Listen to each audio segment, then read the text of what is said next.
বাংলাদেশে বইছে হানিয়া আমির ঝড়। নেটিজেনদের আগ্রহের কেন্দ্রে থাকা পাকিস্তানি এই মডেলকে নিয়ে এবার নতুন গুঞ্জনে ভাসছে ফেসবুক জগৎ। হানিয়া আমির নাকি বাংলাদেশের গুণী অভিনেতা হাসান মাসুদের সাথে হাত মেলাননি। ফেসবুকে ভেসে বেড়ানো এক পোস্টে দাবি করা হয় গায়ের রং কালো বলে অভিনেতা হাসান মাসুদের সাথে হাত মেলাতে অস্বীকৃতি জানিয়েছেন হানিয়া আমির। তবে আসলে কি এই ঘটনা সত্য?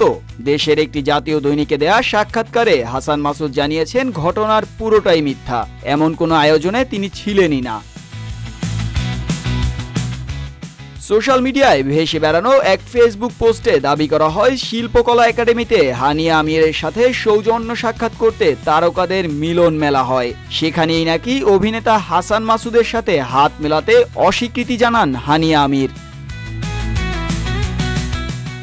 এদিকে জাতীয় দৈনিকে দেয়া সাক্ষাৎকারে হাসান মাসুদ বলেছেন হানিয়া আমির কে তাও তিনি জানেন না, এমনকি বাংলাদেশে কবে এসেছেন এ ব্যাপারটিও তার অজানা। ফেসবুকে না ঢোকার কারণে হাসান মাসুদের চোখে পড়েনি হানিয়া আমির এই বিষয়টি।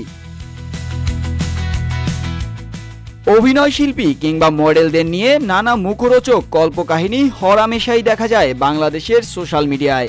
দেশীয় নেটিজেনদের এই খপ্পর থেকে রেহাই পেলেন না পাকিস্তানি মডেল হানিয়া আমিরও। তবে এক্ষেত্রে এটা বলাই যায় হানিয়া আমিরের সুবাদে দেশের নাট্যপাড়ার অন্যতম গুণী অভিনেতা হাসান মাসুদ অনেকদিন পর কিছুটা আলোচিত হলেন। নাটক দুনিয়ার এক সময়ের বেশ জনপ্রিয় মুখ হাসান মাসুদ অনেকদিন ধরেই রয়েছেন এক প্রকার পর্দার আড়ালে।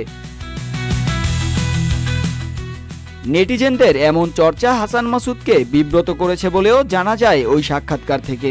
হানিয়া আমিরকে তিনি চেনেনও না পর্যন্ত, সেখানে এমন গুঞ্জনে বিব্রত হওয়ারই কথা। তবে এ ধরনের মুখরোচক গুঞ্জন তৈরি করে দেশের একটা শ্রেণী যে তুষ্ট হন সেটিও এক আলাদা বাস্তবতা। মুস্তাফিজ আবির, রূপালী বাংলাদেশ।